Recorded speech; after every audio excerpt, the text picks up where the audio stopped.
Does a woman's vagina have a limit? 11 centimeters, like 10 centimeters. No, guys, 10 centimeters. You're in full, bro. You're fine. That's the finger in So the that's bum. the finger in the bum. Between your anus and your scrotum. Hi, bro. Where are we going now? Show us on the ruler there. How long is it?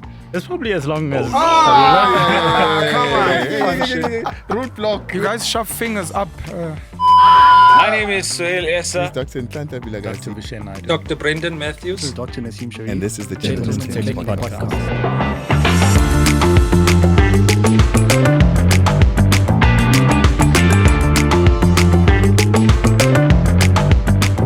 Good day and welcome to another episode of the Gents Clinic Podcast. 6 South African male medical doctors on a mission to change the way in which we perceive men's healthcare. My name is Dr. Suhail Essa, and joined with me here in the studio is our esteemed guest, Penuel the Black Pen, who is a YouTuber and TikToker who has grown within the last 2 years. He's a proud father of 6, a 13-book author, small-time investor, speaker, and founder of the Penuelism, Religion and Culture. And I'm going to let the rest introduce themselves once again. Dr. Naseem Sharif. Dr. Vishen Naidu. Dr. Ntlanta Vilagazi. Dr. Brendan Matthews. And thank you for joining us in the studio today, Penuel. How are you doing? No, I'm well, thanks. I'm really honored to be here, man. I don't think it's every day people get to sit with like esteemed medical professionals. So I'm honored, and I'm actually quite excited that you guys have set up this platform. I've been looking forward to a lot of niche podcasts in the country, especially that have to do around education that is transformative. So I'm honored. And a big shout out, I know he's been trending on social media a lot. We finally found him. the real Dr. Matthews. Dr. Matthews. No, but I'm honored to have met all the gents. Honored to be here. Thank you for being a part of our clinic. Before we get into, because I know you said you had a bit of a gripe with the medical fraternity as a whole, and you wanted to have your 2 minutes to say what you needed to say. I just want to let all the viewers know that we are very proud to announce we've finally launched our online store. Hey! So now, ladies and gentlemen, after you complete a consultation with us, you can order directly from our website. We'll send you a link that allows you to order with the prescription that we've given you. On offer, we have TRT, all these products, including testosterone troches. We've got testosterone cypionate injections. We also have medication to treat premature ejaculation, erectile dysfunction, and some other stuff that we'll get to later in the episode. So, Penuel, tell us what's your gripe with the medical fraternity? It was meant to be like an off-air joke. Jeez, and I see it didn't land. Off-air joke, so you have no problem with us? I've got huge problems with you. Just before we sat down here, I looked on your Instagram, and it's a complaint. It's literally a one-post complaint about seeing a doctor. So tell me what's the issue with seeing medical doctors? I don't normally do research before I do podcasts, but I wanted to remember all of your names. I think it's very important and respectful. So I'm quite honored to have met all of you officially. I don't have to mention your names. You've introduced yourselves. And I think in previous episodes, you guys have also offered some of your specialities and the like. I've written some posts online about healthcare. I'm one of the people that is very passionate about healthcare. And I find that mainstream society misunderstands healthcare in the same way they misunderstand the difference between education and schooling. So I'm passionate about education, but I've got huge issues with schooling. I'm passionate about holistic healthcare, but I've got issues with particularly commercial healthcare, private, and how it's administered. Not just here, but globally. And I think during the pandemic, it was a great time for us to engage around healthcare. I wrote down some notes, which I don't normally do. And because there's a lot of you, I don't think we're going to get any time to go through them. So I'd like to officially invite you guys, whether individually or you can come as 2 or 3, to come and break down some of the topics. If I get a chance, I'll say them on air so that we keep them as bookmarks and we can remember them. And then we can discuss them at another time. On your podcast? I've got 2 different platforms. So on any of my platforms will hit. 100%. That sounds like an amazing venture. Okay, cool. I also want to add quickly on that. I 100% agree with everything like during COVID, it exposed the healthcare system completely. Mm. Now you see what's actually happening. And I really want to also explore that. I think that's a very good. Thank you. Must I go through my notes in case we run out of time? I we mean, won't sure, we can do discuss- that a bit later. Yeah, A bit later. Yeah, we can. We have to Let's jump. on this podcast. We have to go through some of those topics, please. Definitely. Unless you want to do it now. Do you want to do it? You want to jump? I don't want us into to discuss them. I want them to be a bookmark so that when we sit another time, Okay. we'll Then we refer can back discuss to them. this. Throw them Yeah. out then. Yeah, let's keep them as a bookmark. So some of them are the things that you guys discuss. Very passionate about male fertility. There's a huge misconception around men can have babies until they're 90. So I'd like us to discuss that, reference people like ex-President Jacob Zuma, who had a child over 70. The quality of sperm as you get older, I think is very important. Lifestyle diseases is another space that I'm very passionate about.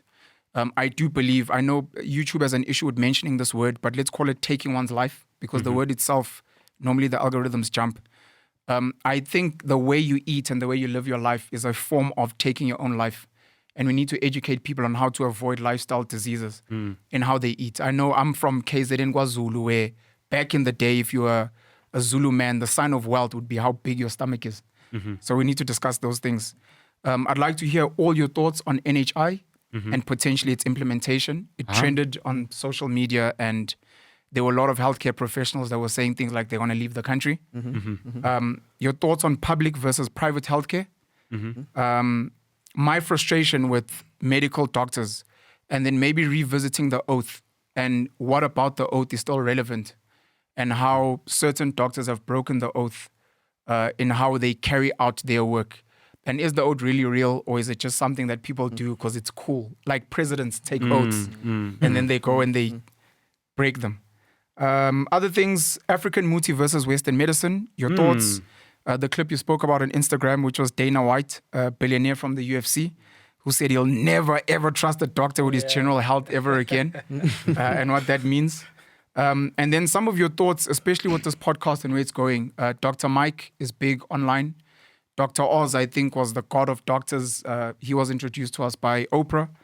And then he's not a doctor, but Andrew Huberman is brilliant online with educating on some of these topics. 100%. And then just some criticisms from my side and suggestions. I think you guys need to take this on the road. You need to get a live audience. You guys need to take live questions and answer them. I think that would be very dope, even if it's once a month.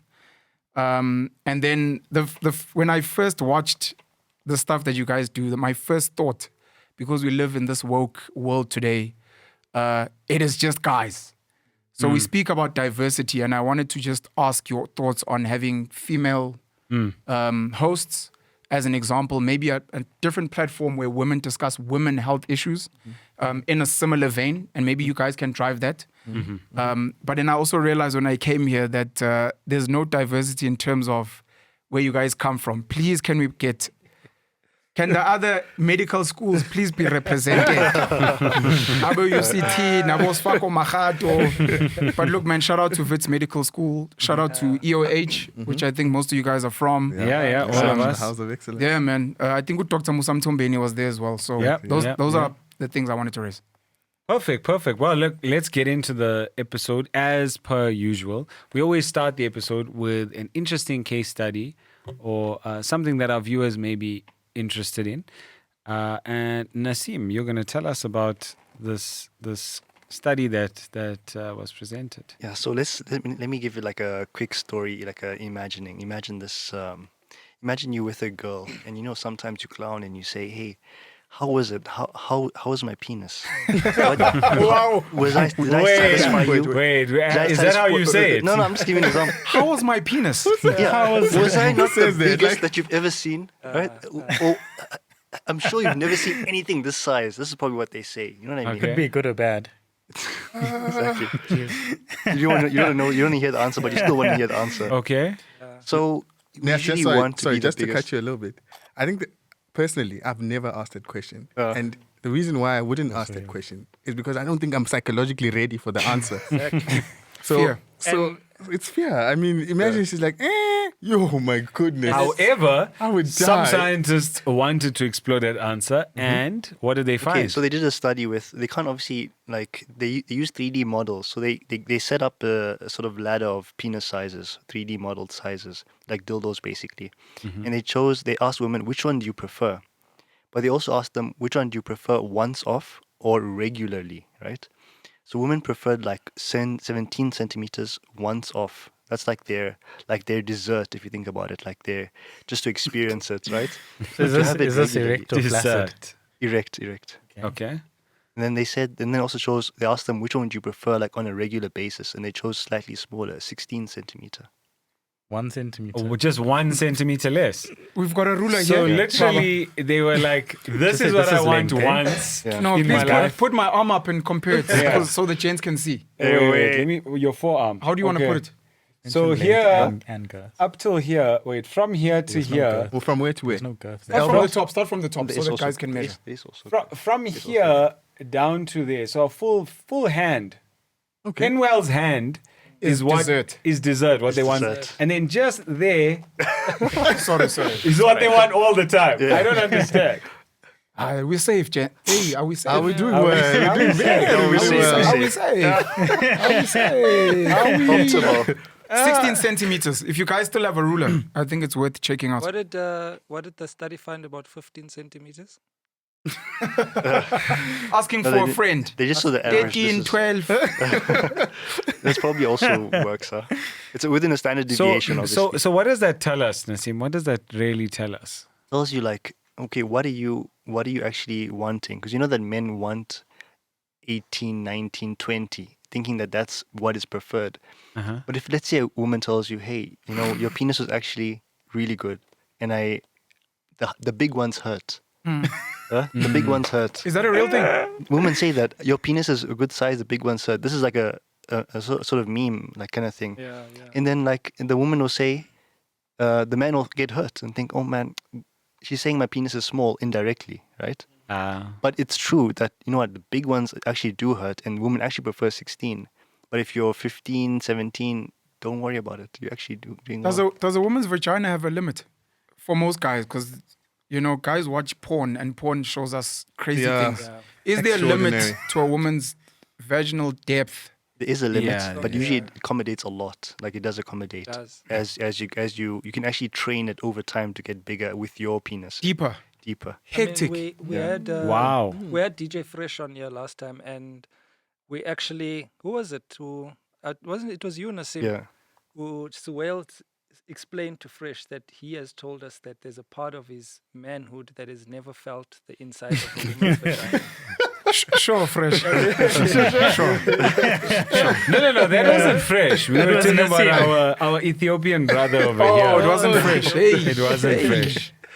I can imagine. It must be one of the most painful things, because the little bit I've researched around the male reproductive system is, and you guys will correct me if I'm wrong, it gets more sensitive closer to the tip, to the I don't know, No. Base. when you put in the No. base. No. No, Glans. The tip is the head is the most sensitive. The head is the most part of sensitive. Sensitive, yeah. the sensation towards the base are not there, because I'm trying to think, if you can't get your whole thing in, is there anything you're missing out on, or is the tip the only boy that has to have fun? Which means then 2 centimeters, Baba, is Should good be enough. good. Should be for the guy. But now we're We good talking here, about Baba. your We partner good as well. here. I mean, you'd be good for yourself. There's a concept in psychology. I can't remember if it's the Freudian, but stages in your life that you need to overcome as you're growing. It's not Freud, sorry. It's Erickson, I think. Erickson's life stages. And it speaks to sexuality as well, that when you get to a certain age, past teenage, when you're a teen, you want to satisfy yourself. But when you pass that stage into your 20s to 30s, you now need to start satisfying your other significant person. It's not that they need it, but it should be a need for you as well, that you see satisfaction in your partner. And if you don't thrive in that stage, and then Erickson or Davis says that you failed in that stage, and therefore in your life going forward, you might then fail going further in those psychological stages. So it's sort of like a must that you should want to satisfy. So about 2 centimeters, those guys, I think teenagers, I'm not sure, I don't know 20 and 30-year-olds that say, I got mine. I don't care that she didn't get hers. You want to make know? sure that you satisfied her. Most men these days at our age and up, they want their partner. That's why that question comes up, how was my penis? Yeah. Which I think is one of the most insecure questions a man can ask. I don't know. It's the most... A man who asks that question, I think, doesn't have confidence. He's insecure. Because what answer are you expecting from that woman? What answer are you expecting? Do you want the truth? Do you really want the truth? No, he wants a lie. And he says it wants a lie. whispering there. How was it, baby? Exactly. Yeah. Oh, daddy. Easy, you know? But I think that begs the question, is there a relationship between penile dysmorphia and risky sexual behavior? What do you guys think? What's penile dysmorphia for us ordinary folk? Nhlanhla, you want to jump in? Yeah. So penile dysmorphia is basically what Ness has just explained. So someone who's not happy with the size of their penis, and it can be for various reasons. Sometimes it's just a parallax issue. So every time when you look down, you think it's small. Sure. Or you spend a lot of time with gents, especially when you're in a lot of guy sport and you spend, you tend The to gym compare, showers, etc. you compare yourself a lot. So it's those kind of factors that lead to you having this dissatisfaction, which is now actually starting to affect, your daily life and how you interact with people and your partner. Yeah. And that's when it becomes a dysmorphia. Would you say it's So- like a small man syndrome? Yeah. So basically, the question is: so if it's small man syndrome. So if you're constantly thinking about the size of your penis and whether or not you satisfy women, would that contribute to risky sexual behavior? So you testing now. Yeah. Now you wanna test. You wanna prove that, hey, I'm a real man. I'm a real man. Yeah. It's big enough. Yeah. So I think that's where the question is. Do you think? Okay. And I think without explaining too much, because I could, but the end result of that could be men who end up raping, who end up abusing because of that small man syndrome that you're saying. They go around testing and they're not getting the satisfaction, and the women are not saying to them, yes, Summer Sunday was good, baby.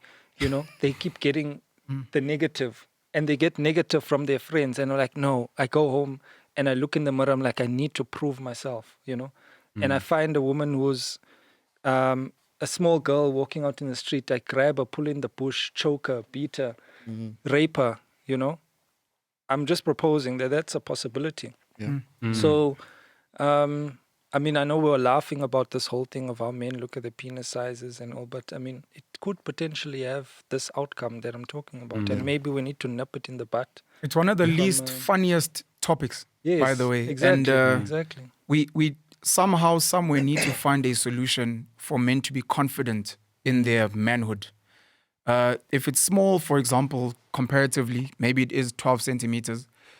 Understanding, I think, studies like this is very important to know where you kind of sit. You're like, okay, look, it's a bit small, and that's erect, I'm assuming. Erect. Yeah. Yeah, so that's important. Sorry to interrupt you, but people don't realize there's two concepts. You're either a shower or a grower. You either are already, from flaccid, you just go erect and then that's the size. Or you're quite small when you're flaccid and then you become animal. The Incredible Hulk. The Incredible Hulk and what's his Bruce Banner? Yeah. So that there's two concepts, and so a lot of men don't even know that exists. Yeah. So you might find a guy with the long penis in the showers, and when it gets hard, it just like gets the hard. same. Exactly. And yours is tiny in the shower, especially after showering. But boy, when Bruce Banner gets angry or excited. It's a problem. Sorry, Vilas. No. What I wanted to say is, actually, I'm not sure if it's the same study, but I've once seen a similar study. I think it looked at comparing adults to teenagers, and it basically was talking about that. The fact that, yes, although teenagers or younger males may have, when they flaccid, it might be smaller. Usually, when they erect, it's actually quite large. Sometimes it's even more than the adult version. So I'm not sure if it's Sorry, are you saying teenagers, when you're a teenager, you're more of a grower? No, and then when you're older, you're a shower?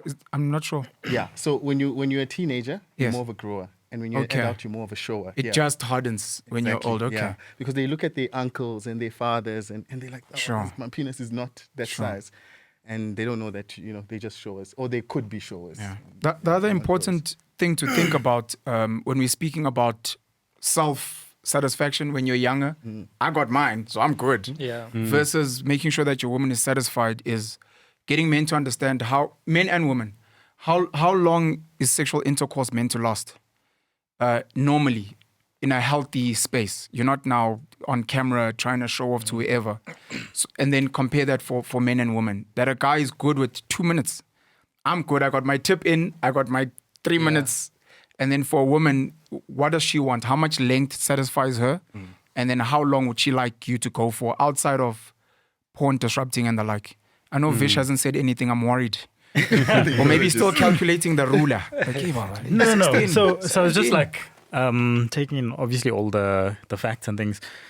So it's again, I mean, someone who has say like more than 20 centimeters could perhaps maybe even think, oh well, I'm already good here, so no matter what I do, my partner is going to be satisfied, Whereas someone who's on the other spectrum may say, hey, look, there are other things in which I can do, or you may feel more inclined to perhaps like obviously spending more time or doing more foreplay, or instead of just saying I'm just gonna chuck this big thing in here, and the person's gonna enjoy it. Yeah. So I think it's like different things to consider as well. So as you were saying, like what do you think is like what is an average time for intercourse per se?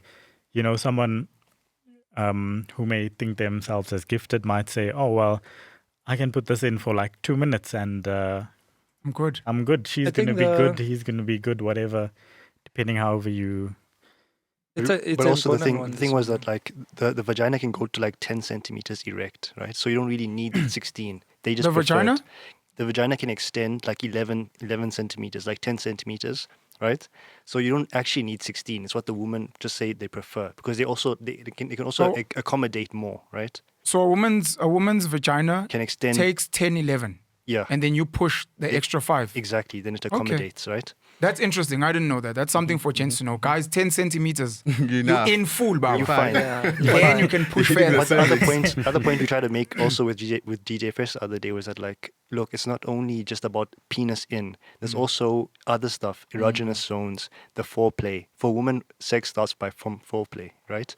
So, and even the glands is the most sensitive for the men. But like the glands for a woman would be the clitoris. And men will completely not even know what that is and not even stimulate that at all.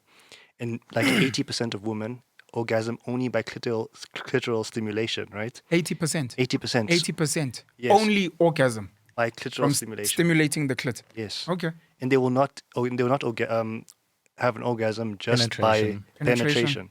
So she can have a penetration and wonder why she's not having an orgasm, but meanwhile, the guy's completely missing the clitoris. Yeah. Yeah. So outside of the small man syndrome, which is potentially dangerous, and guys, if you think your penis is small, please don't go out there and try and prove to the world. Yeah. But the positive potential is maybe guys who are less secure, of which they shouldn't be, they would probably put in extra work into the other stuff, whereas the big guy doesn't. So maybe to the big guys, put in extra work. To the small guys, keep up with the extra work. The ladies like it. But 80% clit, I think, is very important for whatever size. Master your woman's clit, I guess, is the lesson. Pen asked the question, basically your question was about how long should the vaginal latency time last? Basically, when you start intercourse, how long should that last? Sure. There's a big misconception, and I think the difficult part also that causes the misconception is that it's very subjective, and it's person to person and what you are influenced by, because all of us here can attest that we get men who consult us and they'll be like, I used to last 30 minutes, now I last 15 minutes, doc, I have a problem, And you like, okay, we do the whole questionnaire of premature ejaculation and they don't fit into the category at all. Yeah. And I mean, 15 minutes is fine. I mean, 15 minutes is long, boy. When- Have you ever been in a fight? Time for 15 minutes. minutes. But minutes have you guys ever like, I mean, pumping. probably when you were like teenagers or something, and like you get these stories of like your mates and things saying, I went the entire night. And rounds. you're like thinking, sure.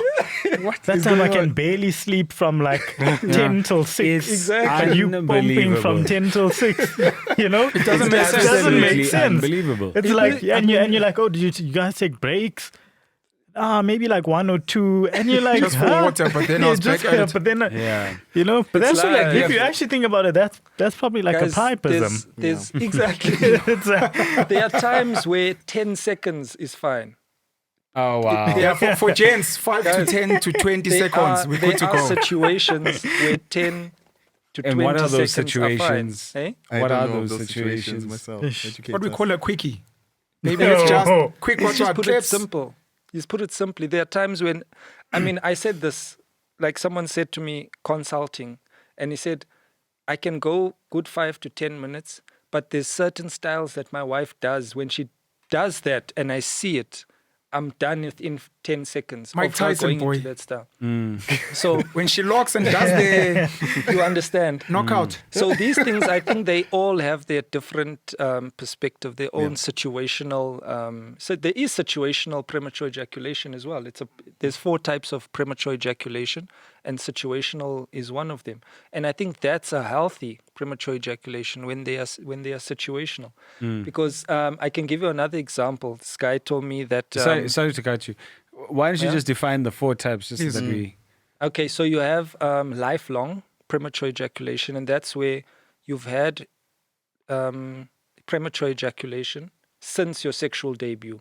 So since the first time you had sex and all your encounters, you've had sexual intercourse that was not satisfactory in terms of its time to both you and your partner. And that's defined usually as less than 2 minutes. There's a lot of different definitions, but that's the most accepted one. So that's lifelong. And lifelong premature ejaculation is very difficult to treat because it's probably in your genetics, okay? Hectic. Unless you have a thyroid problem, that's the biggest one that's being researched now. If you're having underactive thyroid or overactive thyroid, mostly underactive. And it doesn't go away if you don't use the medication. Okay, we can talk about what the medication is. Then you get acquired premature ejaculation, and basically what acquired premature ejaculation is that you used to last a satisfactory amount of time for you and or your partner, and now it's changed, and that's usually sort of psychological, where you have interruptions in your life. Stresses So just to cut you a bit. So is this with the same partner? It's now changed, or you with a different partner? It can And be either or. Not satisfactory, or either or. Okay. So lifelong is any sexual encounter. Acquired can also be any. But what you'll see in acquired is that there's a possibility that when they're with one person, they find, when they're with another person, they're not. They might find that with the wife that they're having intermarital problems. They're having this problem. But if they enjoy outside, they then You find, probably last, I was going to say, you probably last longer outside. But if the stove is hot outside, No, there's no way. you also might last shorter. Sorry. So that's going to the third one, which is situational. Yeah. That's situational premature ejaculation, where that's the example I was going to give now of a story a guy told me that he's been seeing this girl for about 4 months. They kiss, they go out on dates, he's not in a rush. And she's always like, no, I don't want to have sex. And he's like, fine, he's playing the long game, Yes, He's thinking like a winner. 90-day rule. Yeah, he's thinking like a winner. He's not like, I don't want this girl anymore. Every time he sees her, he thinks tonight it's going down. But now it's been going on for so long that he's just resigned himself to be like, you know what? I'm not going to get sex. It's fine. I still really like this girl. And then one night, unexpectedly, she starts ripping off her clothes, ripping his clothes, and just grabs D and gets on top of it. He's done in 5 seconds. You gone. Yeah. You understand? Past. That is a typical See. situational. Sure. That is a typical situational premature ejaculation. So whether it's That's number 3. that's the third Okay. one. You haven't given the fourth. Okay. And then so that can happen in that scenario. It can happen where a lot of unexpected. You go out, and all of a sudden you're with someone you never expected, and you're done. So that's situational, and then you get pseudo premature ejaculation. That basically means that it's not actually premature ejaculation. It's You in your think mind. it is, yeah. And those are the men who say, I go for 10 minutes, it's too quick. I used to go for 20. Those men need to really be counseled and understand what sex is, how it's supposed to be, learn things like foreplay and things like that. So those are the 4. And it's very important for men to understand them, because many men who have acquired, they don't believe that. I mean, no one wants to be told that you need medication for the rest of your life in order to perform sexually, you know. And to be honest, the world through, premature ejaculation hasn't been seen to or dealt with in terms of the scientific world as what we believe it should have. It hasn't been given the time, the resources to study it, you know. And so there's one company that's come out with a new medication. Well, not a medication. It's sort of like a round electromagnetic device that sticks on the perineum. Jeez. So between your anus and your scrotum, Where are we going now? they stick it on there. You stick it on, and then you start sexual activity. And when you feel you're about to come, you or your partner presses the button and it switches on. And what does that actually do? So then, I mean, your ejaculatory, Shot the sperm back. Hey, go back, Baba. your ejaculatory sort of function Roadblock. is those muscles there in that area. They're the ones that start contracting and start pushing the sperm out. So this thing is only in America and in the UK so far being sold there, and it's very expensive. But when you press the button, it stops those muscles from contracting, and it's actually improved vaginal latency time quite a bit, up to 5 to 9 minutes by pressing that button. So it's a difficult thing to treat, and men don't understand it well. And even us in the medical world, we don't understand it well. We just, pen. You say you're not lasting long, here's medication. You don't know what it is. You Google it. You're like, I don't have psychological problems, depression. Why am I drinking this? And you throw it there and you go down, because now you can't perform. Next thing, you can't even get erect because you have anxiety, you have stress. You don't believe in yourself as a man anymore. Your woman starts complaining. She starts cheating. She comes back. Now you're beating her. Now you're in court because it's a slippery slope. But I mean, we're talking about a lot about ED, erectile dysfunction. I think you mentioned like mental anxiety and those types of issues that contribute towards this, but it can also just contribute towards your libido. You know, your actual sex drive. And I just wanted to open up the floor to talk about a little bit more about libido. How's your libido, Penuel? Hey. I've got 2 questions. So the first one, if you guys can suggest a rule of thumb, because yes, it's person specific and it's subjective. Sex 5 to 10 minutes, and then maybe foreplay, depending on the woman, maybe another 10 to 15. Of which foreplay should be easier because you're focusing on the clit. Just for gents to know out there. Yes. 5 to 10 minutes, you're good to go, and then make sure that you're playing with the right, you're DJing. In the right places. DJing in the right places, 10 to 15 minutes. That's the first one. Then the second one is any idea on retiring from sex?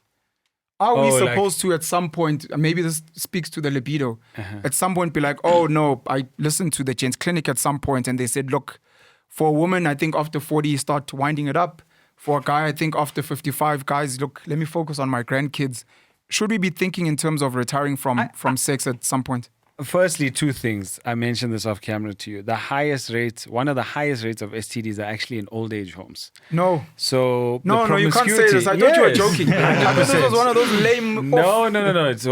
So that's the first thing. So there are, I think sex is a natural part of life. You know, as human beings, you want to experience that pleasure, and it is one of our desires. And I don't think that goes away ever.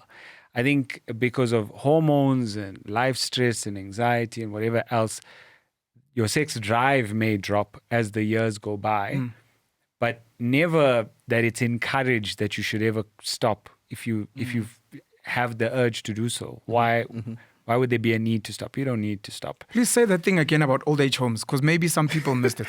I want to know In which old age homes. In old age homes, they found, and a number of studies, you're more than welcome to go Google it, you'll find that there's a very high rate of sexually transmitted diseases. Crazy. Because, I mean, even in that population, there are men and women who are often alone, their families have left them, and they find comfort and pleasure in each Casual other. sex at an old age home. That's So I had theories off camera around what happens. So it might be casual sex amongst the oldies, having a good time, some Yeah. orgies, hey, wherever your granny and your grandpa.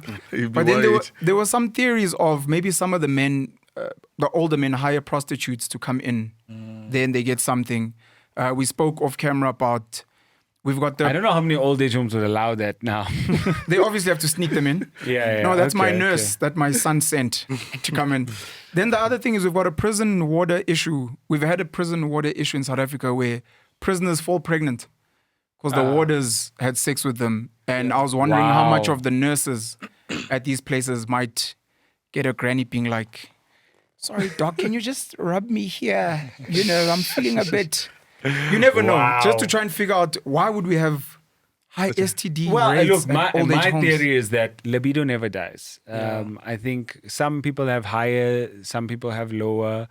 It's, as Brendan even said, I think it's the same with erectile dysfunctions. It's situational, periods of time in your life. Some may find that now they have all this free time. And they've Jeez, never had Hugh this free Hefner time in the before. old age home. Their whole lives they've been hustling, they've been working to build a family, a legacy, and now they've just got nothing else to do. And they're like, well, I never actually had the time to do the deed. Yep. So let me do it. Yeah, I think probably also, orgies. But I don't know why, Penwell, you are avoiding the question of how's your It's probably libido? orgies. How's your libido? There's these undercover Hugh Hefners in the old age homes living their best lives. I don't know how my libido is. I think it's okay. I'm one of the gents in the world who thinks their penis is small. I Okay. know how much it affects your psychological state. I might have a bit of small man syndrome, maybe. I'm saying this because I read somewhere someone saying a lot of guys with small penises end up going to make a lot of children to almost prove Yeah, I'm a real man. So I've got 6 kids from 4 mothers. Okay. So someone could look at that and be like, well, you're trying to prove something to someone that when you're a real man, you must have a lot of sex. What do these, maybe they like you have a big dick, and it's like, no, it's not like that. So I don't know. Was But I your- know I've thought about it a lot. was your having 6 kids, was it you being promiscuous or was it intentional? All That my I children are want- intentional, luckily. Okay. Okay. So you wanted 6 kids. You or Yeah, I More did. than- No, I'm more than only one. raising this on the topic. Okay. I'd like to think I'm largely sexually conscious of what I'm doing. I try to do the right things. My Okay. things are planned. I think I've got a normal libido. The other misconception is if you have a lot of kids, people think you're having sex all day. yes. And then I have to tell them, look, it takes 6 sessions of intercourse to have 6 kids. Exactly. You've probably had more sex than me. It's just you used the condom at the time. The Yes, chick yes, was on yes. contraceptives. Yeah. Maybe had a Well, a miscarriage. variety of Could different be other so many other reasons. factors, yes. I don't think I have a high sexual appetite, to be fully honest.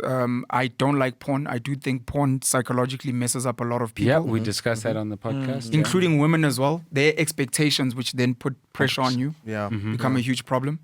And I do consider the idea of one day retiring from sex, or maybe let's call it what we call Well, I recreational. mean, you've clocked the game if you really look at it. You've I already read clocked the Gear game, so I 6. don't think you need to worry about. There was an article I read or a paper that I read. It took a group of men who were actually above 70 with prostate cancer. But it didn't. It took that sample. And how many of them who had prostate cancer and were perhaps living with catheters, so intra-urethral catheters, and how it affected men and women. It looked at women with breast cancer. How these people over the age of 70 felt that their sexual desire or sexual life in general was disregarded by their treating physicians. And many of them actually said that, yes, I still want to have sex. I still have a libido, but I have this thing in my penis 24/7, you know. And then it actually made me test it out. I saw a man, he was in his 80s and living with a urethral catheter, and his wife was there. And I asked him, do you still feel sexually, like, do you still have a sexual desire? He's like, yes, I do. But, I'm old, and so I've accepted it. So I said, why don't you ask your urologist to put this catheter on top? You can put it in directly into the bladder instead of in through the penis. And he's like, I didn't think of that, And I'm like, don't you think if he'd done that, you would feel like you're able to have sex again? He's like, yes, I would, And I'm sure my wife would. I haven't touched in like 10 years or whatever it was. There is actually some truth, I think, and some fallacy in that. First being like, obviously, with someone obviously having prostate cancer, they either on anti-androgen therapy or depending on what stage and stuff and what treatment they've had. But a lot of the patients are on anti-androgen therapy, of which will drop your libido. So there's that factor as well. And then you mentioned about like transurethral catheters. So there are a lot of patients where you would say, why are you using this? And then there are obviously surgical alternatives. And then, as you mentioned, substituting it for a suprapubic catheter. So in our urology clinic, I mean, pretty much most patients would be counseled on opting for. So, I mean, even having a suprapubic catheter is also lower risk as compared to a transurethral catheter of developing a malignancy as well. So it's not just sexual benefits, it's also avoiding that side effect. Just to digress a little bit, I have a question for panel. Oh boy. Actually, 2 questions. So it has something to do about divorce rate, right? I mean, we all know that South Africa has a pandemic in terms of absent fathers and absent parents, absent fathers. So my first question to you is, especially in Black or African families or African people, from your own perspective, why do you think that is? Why is it that you find? I mean, even personally, I mean, I have a lot of gents with kids who are confident and happy, and they see nothing wrong with their lives and having all these kids that and not that, I mean, they're not involved. They're involved, but I'm saying there's this culture that we have to agree is amongst us. Why do you think that is? And the second piece of the question was about yourself, right? You have 6 kids, obviously, like you said, with 4 different mothers, right? What are you doing to be an intentional or present father to all these 6 kids? I mean, I'm sure there's challenges. And how do you do it also? This is a can of worms, and it's a very deep rabbit hole. I'm going to try and keep it short. But if ever we get the opportunity, it's worth discussing over an hour or 2 hours. There are philosophical aspects to your question. There are cultural aspects to your question. And then there's the reality. The philosophical is things that I think Andrew Tate and Akon have raised. The idea of how present must a father be for a child to be successful. And then there's these studies around whether they're good or bad. A home without a father, the boys tend to have higher testosterone levels. Probably because they're forced to man up, or maybe they end up joining gangs, whatever the case may be. And where dad is present, the testosterone levels are lower, maybe because the alpha's there. So I don't need to be the big boy, and I don't know. So there's those philosophical thoughts. Then there's cultural thoughts around who decided what a present and absent father is, and how did we do it before colonizers came here. I've sat in a court or with a family advocate dealing with an issue of access to my one child, and they were speaking around the idea of you must take the kids to the park and push them on the swing and take them out for ice cream. And I'm like, who decides that? We have a different way of bonding with our children as African men. So, for example, slaughtering an animal, doing some other thing is a form of bonding. So we do that. So the idea of, but I'm going to take her out for ice cream. And it's like, no, that's not what we do, because now I'm pretending to be someone I'm not. But how present were we? How present should we be for the best of the child? So those are cultural things. You watch TV, you see the nice white dad who's, come, let's go for ice cream. And then many of us, especially ex-Model C guys now, want to emulate that. And we're seen as good fathers. And the other guy who maybe takes his son to go and work, who's working with the son in the garden, who's slaughtering, who doesn't read bedtime stories, is seen as he's not a good father. My father never hugged me. He never told me he loves me. And you're like, who said that? The fact that your father would push you or punch you or leave you a piece of chicken, that's his way of showing you I love you. So those become cultural.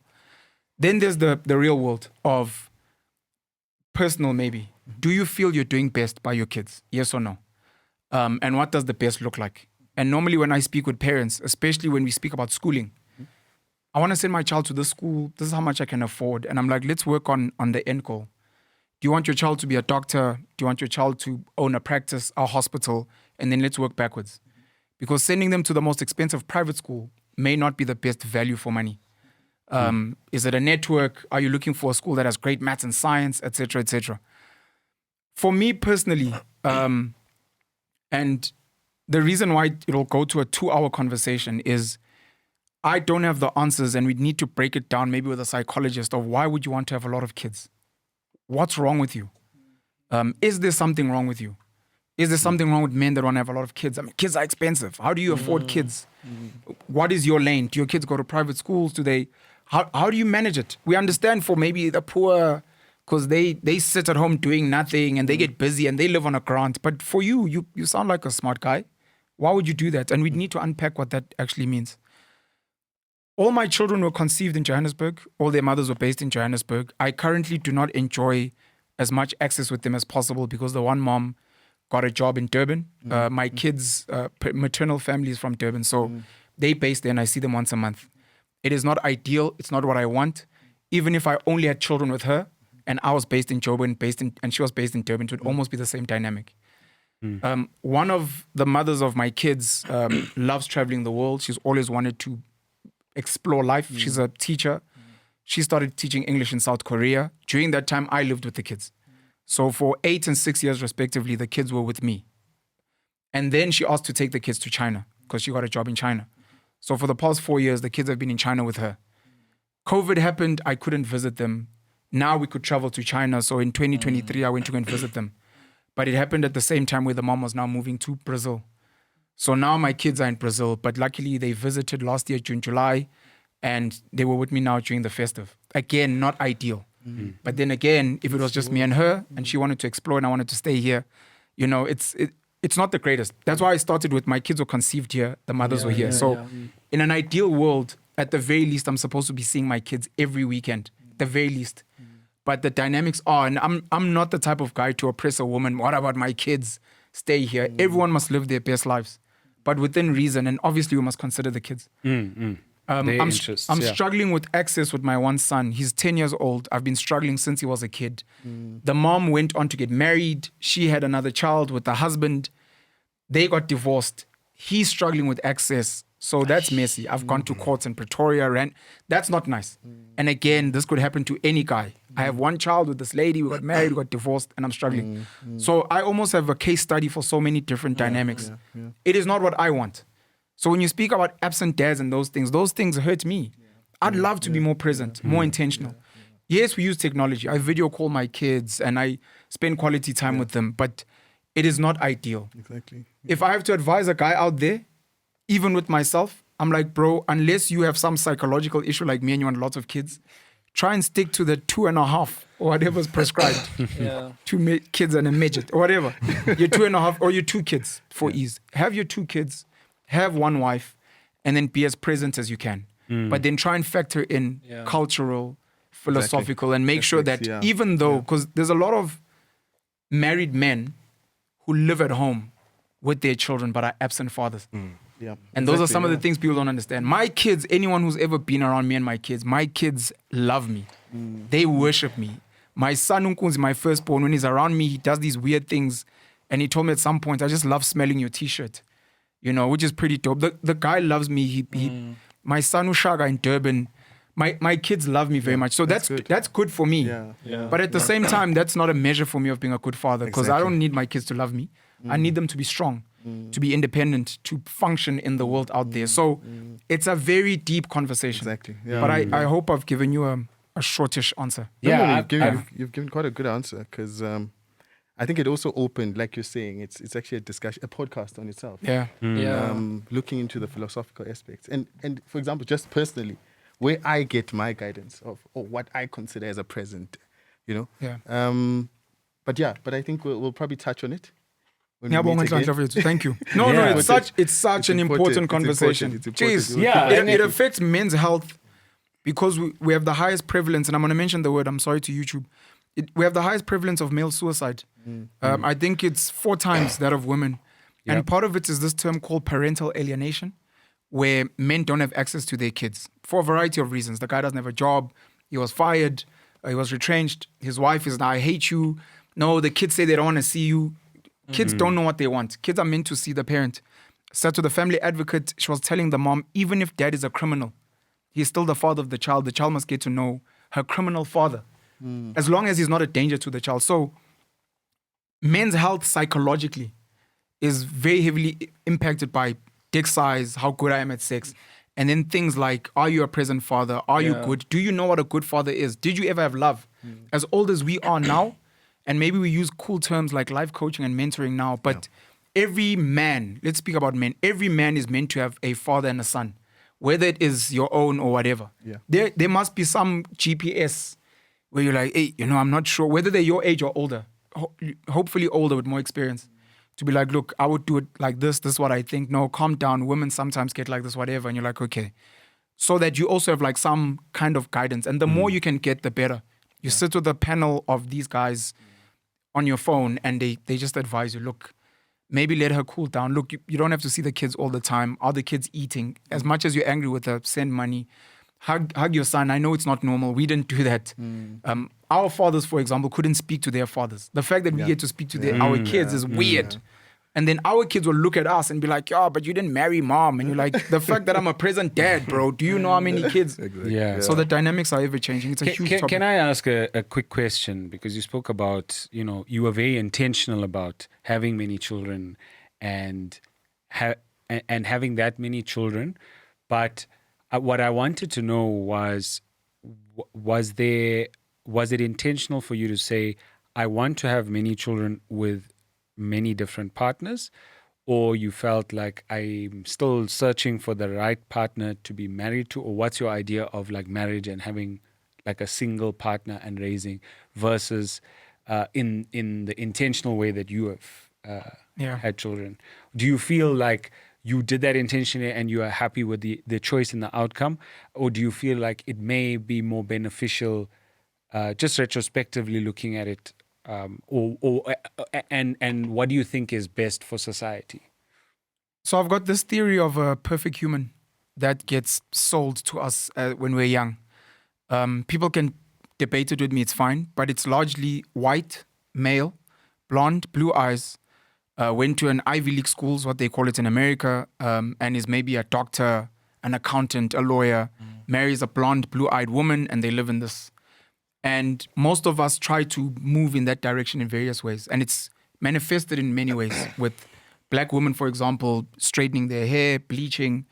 Some of us, we want to speak good English and, you want to play rugby with the boys because you want to get as close as possible to the perfect human. We're trying to break it now. Many people with the LGBTQI+, identifying as whatever gender you are, the decolonization agenda of love your dreadlocks and who you are. With that notion in mind, according to the perfect human dynamic, I'm very messed up.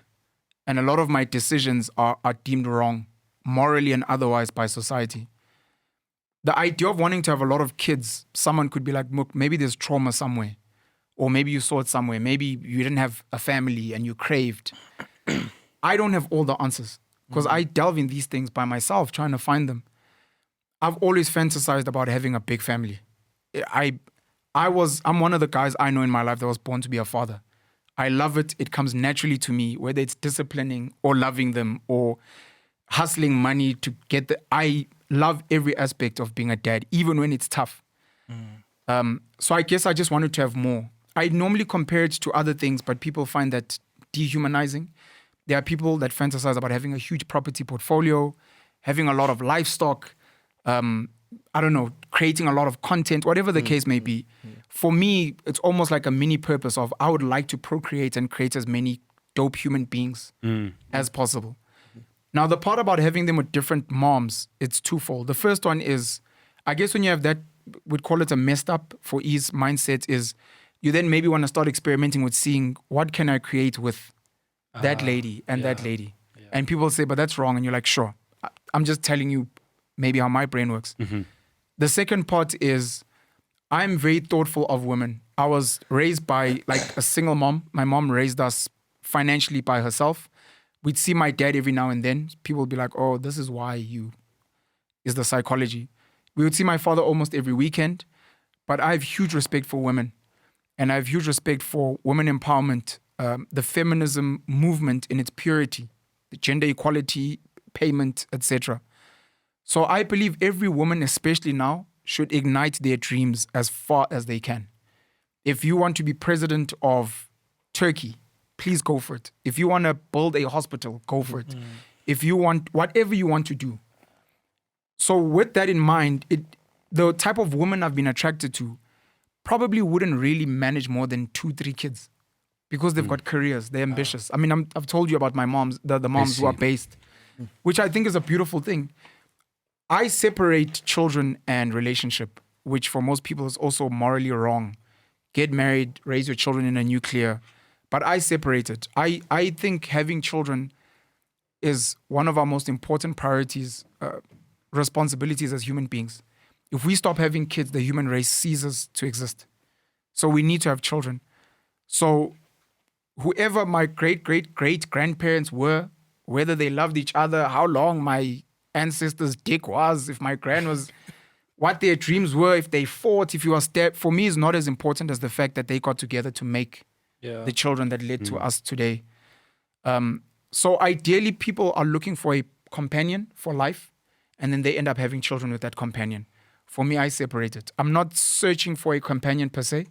I wanted to have children almost as an isolated project, if you were.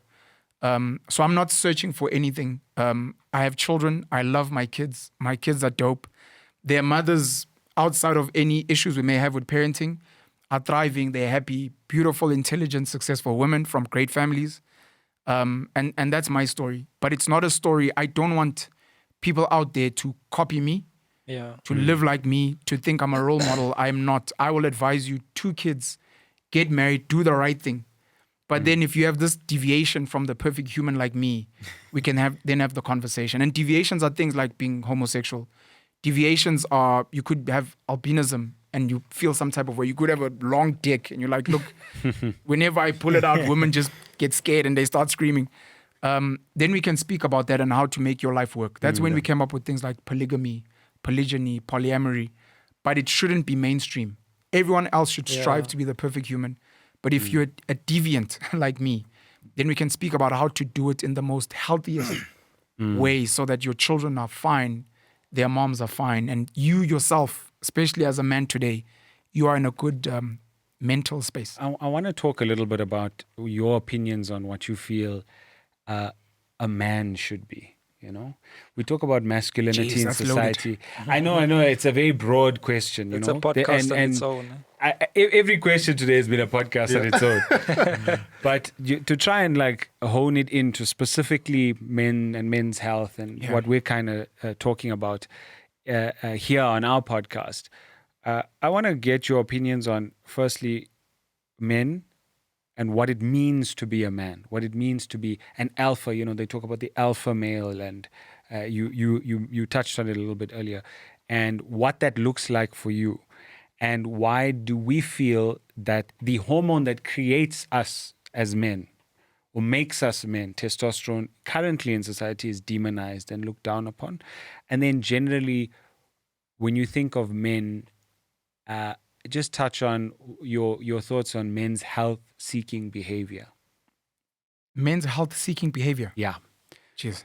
Or are you familiar with the term health-seeking behavior? You guys all owe me like a full 2-hour podcast with each of you to unpack like different things. Yes. So this is like for example, I'll give you intro. an example. Like in your family, do you know if there was a history of prostate cancer.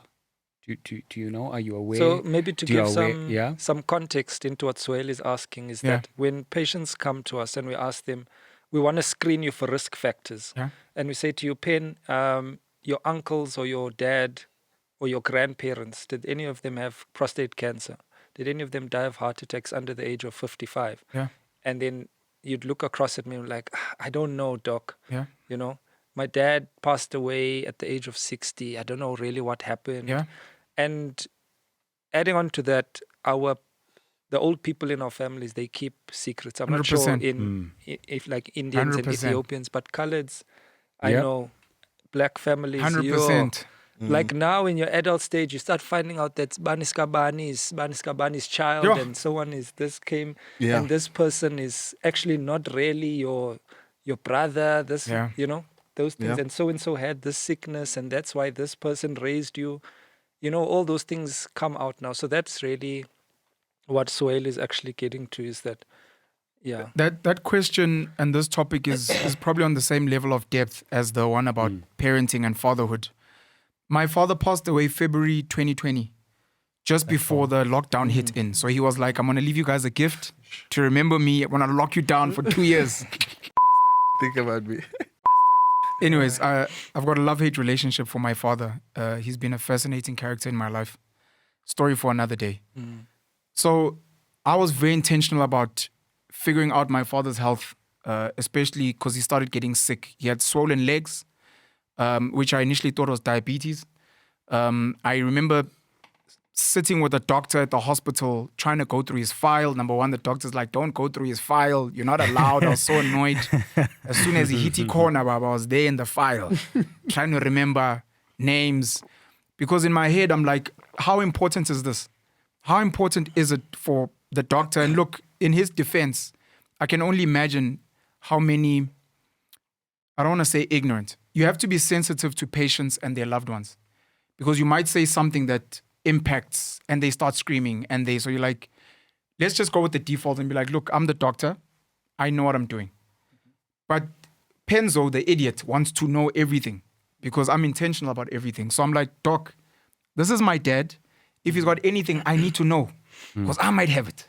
And I need to warn my kids. Yes. So the doctor, I think, was just giving me the default answer, but I went through the book anyways. And I was looking for everything. I was looking for his blood pressure. I was looking for this and that. I've done a similar exercise with my mom as well, trying to figure out, because unfortunately, historically, we didn't have this type of Western modern medicine that we have now, where, let's say our white counterparts, they'll be like, oh, I remember my great-grandmother actually used to have. We don't have that. Yeah. And unfortunately, in black culture, you don't speak about death. It's a taboo. So what is the cause of Hi, you can't speak about. Yeah, But I also want to know. Hi, she was sick. I think also like mental illness, mental illness especially in is a huge one because mental illness for black people is witchcraft. Yeah. yeah. Full stop.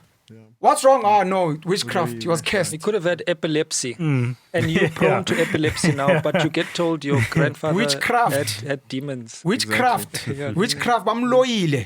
And you're like, so we miss out on advancing medicine and healthcare and solutions because of this.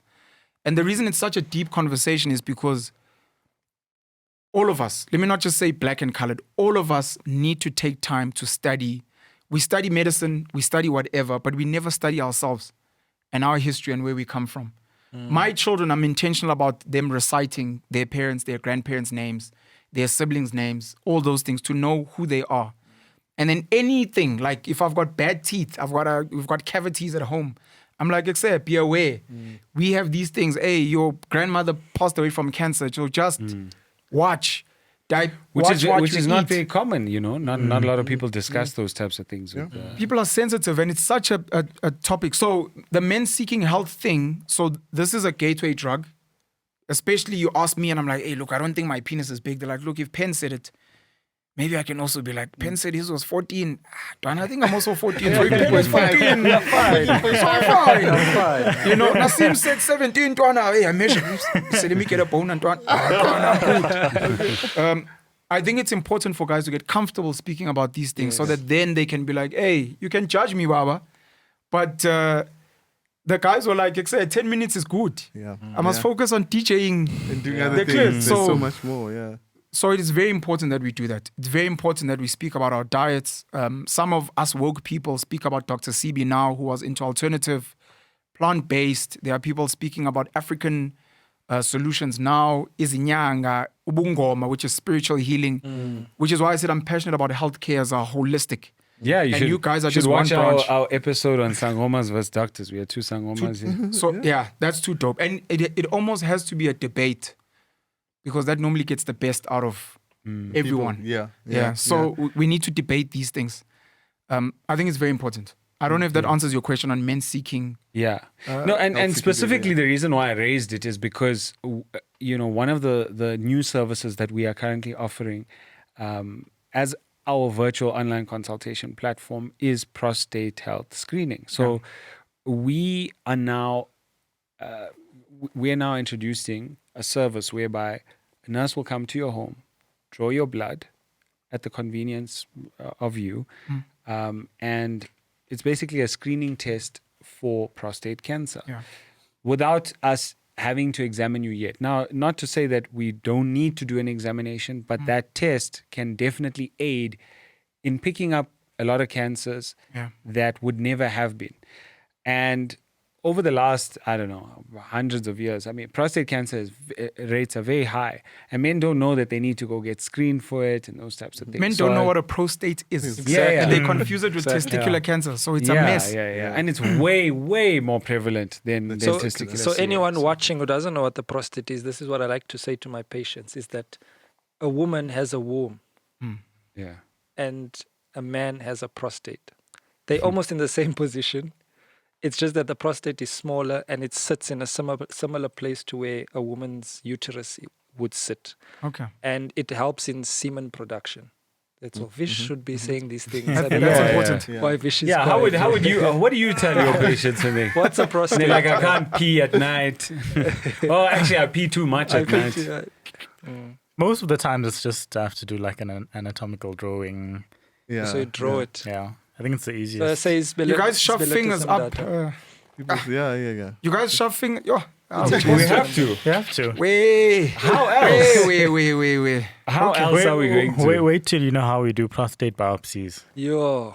Tell us, Vish. And Tell us. I think everyone would want to Easy. know, including Penuel.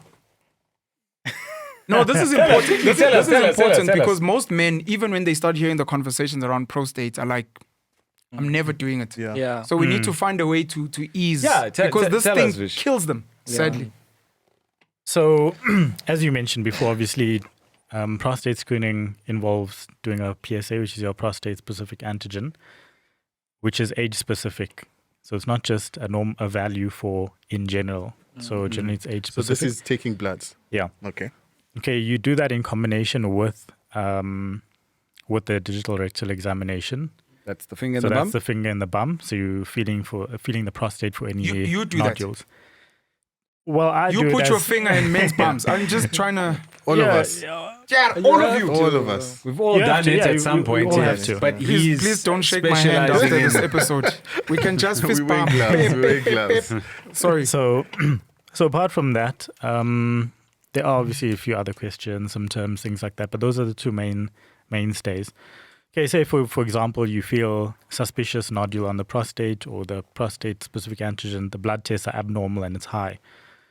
Then you'd proceed with the prostate biopsy. So apart from that, you ask about family history, all of those symptoms, things like that, which we'll get into more detail. But essentially, the prostate biopsy, there's two different ways of doing it. So generally, we do it transrectally, which involves us putting so there's an ultrasound probe. I'm not sure if you've seen how an ultrasound looks like. The one they use on women. Yeah, So yeah, the that Yes, one, yes, a yeah. sonar. That one. But it's not that probe. There's a different probe. It's a long probe. Huh? It's a long probe which goes into the rectum. Okay, so Show us on the ruler there. How long is it? it's probably as long as Come on. Hey. And I'm also worried Long now. as the Ruler. It's a bit Please shorter. carry on, Dr. Naidu. Yo, cheers. So essentially, from there, there's a needle, which is a specific biopsy needle, which goes alongside that probe. So alongside that probe, you're able to see on the screen exactly the prostate. Basically, you'll be able to view it. So with that needle, each time you shoot the needle, it takes a piece off the prostate. It's just for sampling in the lab to assess for cancer cells. This thing is very scary. It sounds very intrusive. It It sounds very uncomfortable. Definitely is. But men need to understand that this could save your life. Yeah. So you can choose. 100%. Yeah. Or, I mean, alternatively, obviously, if you get screened beforehand, and obviously earlier detection, the better. You know, Exactly, 100%. yeah. Can we you maybe can start just treatment before it gets to that level. Where you know? have to do these So kinds we of so invasive tests. a blood test versus a ruler up your bum to To get shoot stuff. Start in your early. prostate. Start early, start Baba. early. How Start early. regularly should we test? But the thing is, ideally, to get a biopsy result, you have to do it. Look, you'd have to Eventually, eventually do it, yeah. but it's not going to be for everyone. And Well, obviously, majority of people. Fish, Yeah. can you maybe Jeez. stress why specifically as South Africans and Africans this is important? Because yes, prostate cancer, we speak about it worldwide, but why is it so important for Yeah. South African men and Africans in general to have prostate assessment? So again, a few of the things we've mentioned, poor health-seeking behavior among South Africans. It's also a stigma for men to go into the hospital and get checked out. So you might say, oh, but I don't have any problems. Why do I need to go in? Like, I'm not going in. I've never been to a doctor in my life. And we hear that very often. I'm Yeah, not sure like people you guys, Yeah. every single, pretty much almost every day, you see a patient that says, I never need to go in. I've never seen a doctor, but, I was forced in or something. Or you live with certain conditions and symptoms for a long time before eventually someone drags you now into the hospital. Yeah. What are the rates between white and black? Maybe I should have put Yeah, my no. question So straight I like was that. leading up to there. So in black African men, the rates of prostate cancer are much higher than in European men as well. So that's one of the things. And the other thing is also of people not really knowing in our culture here, in South Africa especially, not knowing what diseases my dad had, not knowing what diseases my uncle or my grandparents had. So you're not sure. Your uncles and stuff may have had prostate cancer when they were in their 40s. Yeah. So you think, oh, no, I'm 45, I'm fine. Meanwhile, at that point, you should have been screening already. Do you know what Nelson Mandela had? Was it He also prostate had or prostate. testicular? Yeah, Prostate. prostate, Tutu. yeah. Desmond Tutu as well. As well. Prostate. But I think that's encouraging is that because look how long they lived. And I think they were Nelson Mandela, I think he was diagnosed in the 80s when he was still in jail. He was diagnosed with prostate cancer. I stand to correction.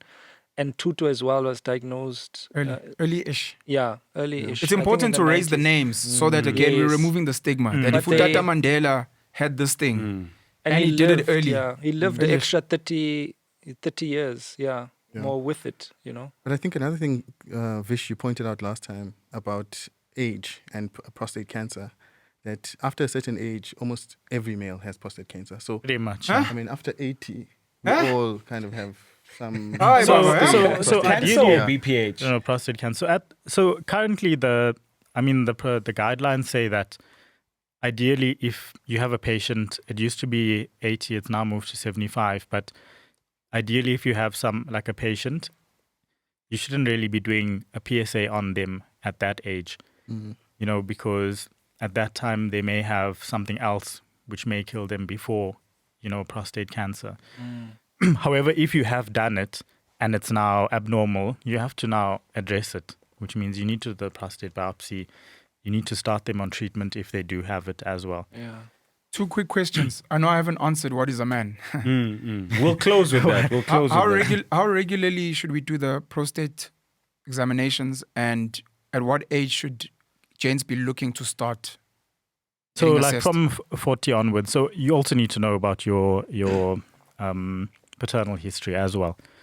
So again, if you have a high family history, or like all your uncles, dad, grandparents, we've been diagnosed with prostate cancer when we were 40 something, it needs to be earlier. But generally from 40 onwards, you should be screened at least yearly. Every year. Okay. I'm still going to revisit this after 80 or after 75 thing. Almost every man has. Hey, that's scary. It's scary stuff, yeah. What is a man? Yeah. Or rather, give us your idea of what a true alpha male is. What, I think let's do it in an African context. 'cause Yes, if we in an come to a African Western context. context, It's probably Yeah, yeah. different. it's so totally obviously, different, if, you if know? we're talking to Why is it Penuel, different? So in South Africa, we're very historically cultural defined. We define ourselves with culture. I think you said recently you no longer identify as Zulu. Yes, that is correct. Yeah. Ngiyaxolisa bafowethu, iningixolele. Yeah, So We'll discuss it in Perpetua on Yeah. another platform. So that's what I'm actually getting to, is that in South Africa, with our diverse cultures, you might identify as how your culture subscribes or Yeah. instructs that you should, whether it's isiXhosa or isiZulu or whatever, Venda, whatever. tribe. Amaxhosa get initiated and they circumcise. Yes, and then you are a they, man. they choose have bar Yeah. mitzvah and the like. Exactly. Yeah. So that's in Africa, whereas in a Western, it's when you turn 18, Which is you just a become- number. It's just a number. Yeah. You know, another topic I wanted to is South Africa becoming westernized, but I think we have too much content to we have sit with. Yeah, no. too much. With Even Yes. this question is loaded. There's a documentary, I don't know if you guys have seen it, called What is a Woman? Matt Walsh yes. from Yes. the Daily Wire. Yeah. I just didn't like the conclusion of the documentary, but it was great. It would be great if he was to do a follow-up or someone else of What is a Man? Okay. Which is almost a similar thing.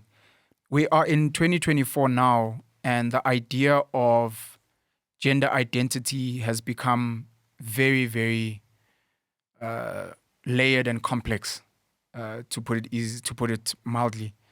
At its lowest level, you are born with a penis. I think the penis is very important. The penis is very important to identify. And then for me, secondary comes the hormones. So you generally have higher testosterone than estrogen. Those are the main two. Then from there, I think it gets very messy for many, many people. There are many homosexual men, queer. There are many alternative human beings. There are trans. There are who are born with a penis, maybe have high testosterone. Some have taken supplements, hormone injections to maybe suppress and all these weird things. But at its lowest level for me, if someone asks, what is a man to you? Was born with a penis, generally has higher testosterone than women. What is a man to me? And I think Dr. Matthews put it very well. It is largely defined on culture and those things. And I could maybe answer on many different platforms and we are governed by a South African constitution. Most of us live a Western life today.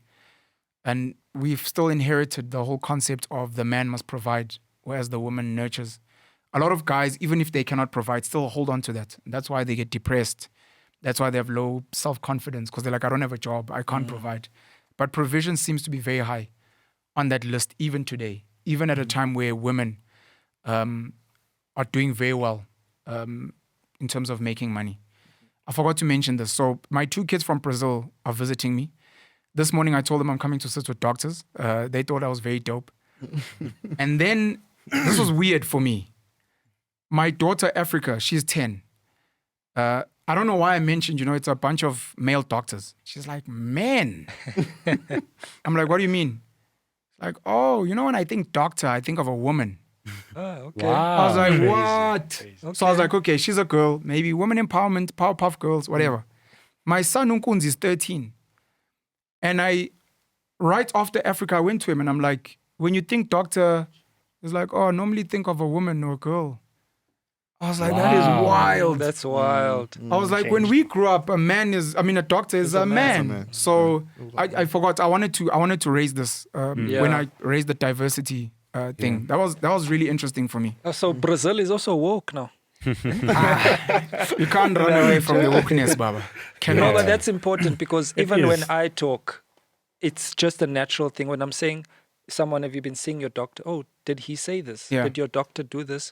Did he prescribe you this? Did he do this test? It's, Yeah. it's just shows where we come from culturally as a society. 100%. And where the small ones are, their minds are at, and what's their influence. They see a woman, they're like, doctor. You're like, oh, no, I'm a nurse. Like, oh, I thought you were a doctor. And then you guys wear scrubs, and nurses wear scrubs as well today. And nail technicians wear scrubs. But it's strange because have you seen, like, as well, I'm not sure if you guys have experienced this in the hospital, but for example, patients may address a female doctor who's your colleague as a CC or nurse sister. or Yes, sister. yes. You know, and I mean, Get I offended. even take offense to that. Like, Yes. no, Yes. I this feel is my bad. colleague. This is a doctor as well, you know? But it comes from somewhere. We can't really blame people. It comes from somewhere. But the good thing, I guess, with kids is it's changing. Yeah. Yes. I don't know if it's That's changing true. for the good if the assumption is that it's a female doctor. It's meant to be like, oh, is it a man or a woman? Yeah. Yeah. So provider is still big for generally across the board. I guess with provision comes money.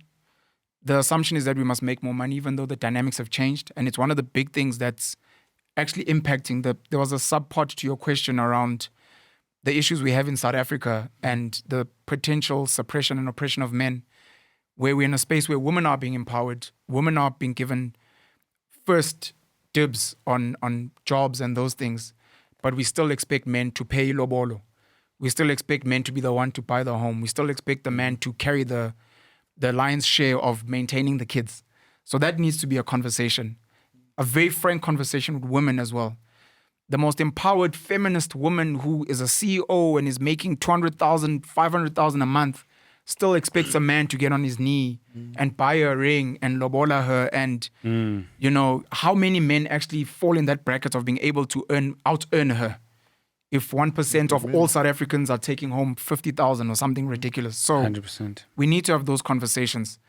I do believe, I do agree with the conspiracies that there's an agenda out there to weaken men in various ways. And unfortunately, some of you guys unawares are part of the ambassadors and the agents of the destruction of masculinity. A lot of the products that you guys prescribe, a lot of the solutions that you guys offer, and it's not your fault. It's how you guys were taught, because if you deviate, then they'll revoke your license. A lot of the side effects, a lot of these things, a lot of our habits, even as men. I mean, a lot of us are metrosexual today. We clean and a lot of them have taken away and they've moved us more towards what was deemed feminine. Okay. Yes. It is much easier. We can do the stats and the data. It is much easier to control and move women. I mean, even if you look at ads for products, number one is kids. If you pump stuff to kids, Dad, I want this. My friends have. Then the next one is women. You market to women. Us, we're skeptical. Why must I buy this thing, Baba? The tap is fine. Just vula. So we're a tough crowd. So you want men to also get into apparently when you travel, you should buy still water, because it's how. So we're getting into this culture of becoming more feminine in the way we carry ourselves, in our beauty, grooming, habits, and even in the way we interact. And sadly, this conspiracy of the elite that sits and decides on these things, they love divide and conquer. It works best. Oh, yes. I make more money as a bank if Pen and his woman live in separate homes. Yeah. It is easier to control Pen if he works in this company, the woman works there, and the children are at school, and then we do these things. And even for boy kids, you're almost demonized in school today where, we want the girls, take a girl child to work day. We need the women must speak up. The guys are like sitting there in the back and it's like, yeah, but you men beat us up and you rape us. So little boy's like, bro, I'm 14. I just masturbate. I'm sorry.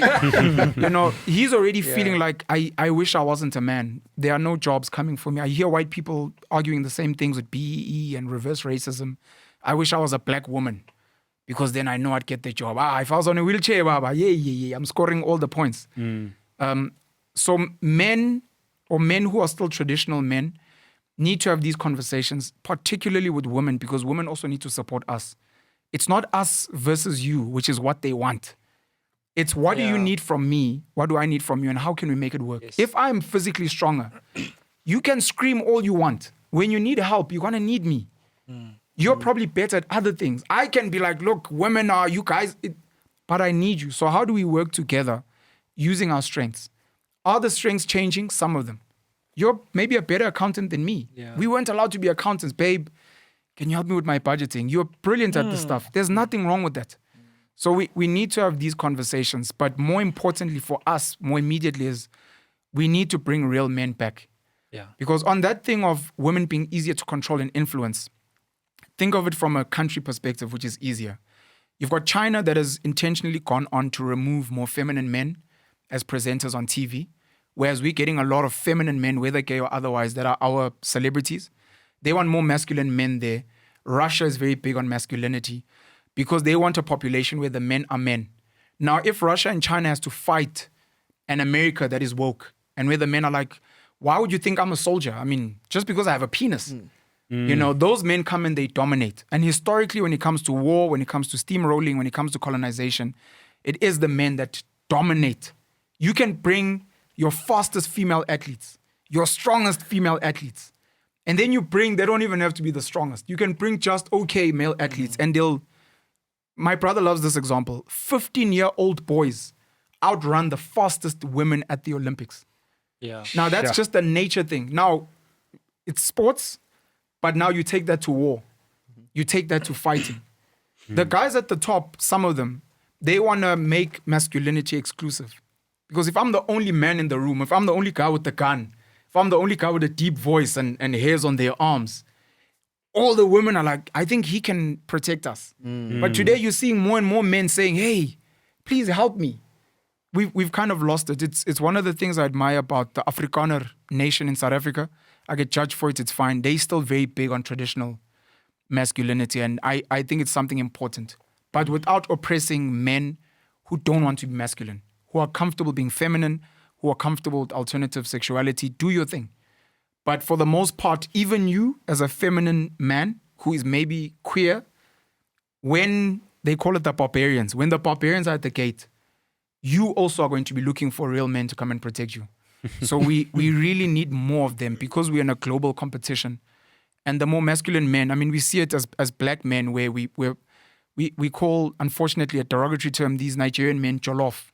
They're taller, they're more masculine, they seem to make more money wherever their money comes from. And our women just want to submit to them. He has money and he's big and he's... They argue with us. We debate, yeah, but you women are stealing our jobs. Yeah, it's because you guys are useless and you lost the country. It shouldn't be like that. We need to bring masculinity back. Yes. It is a dire need. It is a survival need. In the same way that we need to bring more feminine women back. We need that desperately as well. Because if we've got a big chunk of feminine women who are nurturers, who are submissive, who are very supportive, and we have a good bunch of alpha masculine men, we have a strong society. Then the greys in the middle can live their best lives. You see, my issue with those who are on top, who are controlling everything from the top and pushing the media, pushing societies, that pushing the drugs, pushing all of that, you understand, is that they are, yes, the middle is there, they can do what they want, but my problem is that when you start influencing those children, young men, and those who want to be masculine, but pushing them to go towards the middle and towards the other side. Unfortunately, there are men who don't know how to use their masculinity, who abuse it, misuse it, and maybe they have influences. Maybe they didn't have parents. Maybe they grew up very bad life. Yeah. But we demonize all of masculinity because of that subgroup. It's a small group. Yes, who actually use it. I mean, we say men are trash. Men are trash even to men, even to other men. I don't walk downtown Joburg at midnight because men are trash to me as well. You understand? Yeah. So that's where my issue. But I want to say that healthy masculinity is good for not just men, for women as well, for the world in general. Yeah. We won't have the things that we have in society. We won't have oil rigs there in the middle of the ocean if we didn't have masculine men. We wouldn't have protectors. You wouldn't have that man to open as a woman. Wouldn't have that man to open that jar for you. You understand? Those are simple examples, you know, but it's a topic on its own. But we need to bring back masculinity and femininity. I think there's a 1950s movement now in America where women are now wearing stockings and skirts every day, and that's cute. You know, know, and being at home. There's a movement in America that I was quite enjoyed seeing. Yeah. Called the 1950s movement. Something like that. Yeah, okay. The women want to live as 1950s women again. Yeah, they are doing it themselves. Awesome. Yeah. Awesome. Well, look, you know, when you talk about healthy masculinity, you've come to the right place, Penuel, because we don't give medication that's going to make you less manly. We actually specialize in male confidence restoration. So if you you ever want a consult, you can get a free one from us. We're always happy to help you. This Any was like a free problems? consultation. itself. Prostate screening, if you want to talk about premature ejaculation, erectile dysfunction, testosterone replacement therapy as you get older, or you may have the symptoms already. But that's all we have time for today. Make sure you check out our online store, guys. Online store. Yep. It's all fully functional. We can get medication delivered to your doorstep at your convenience. So thank you guys for tuning in to another episode of the Gents Clinic podcast with Penuel. My name is Dr. Sohail Essa. Dr. Vishen Naidu. Dr. Naseem Sharif. Dr. Nhlanhla Vilakazi. Dr. Brendan Matthews. Dr. Banbani. And that's been another episode. Thank you guys and tune in next time.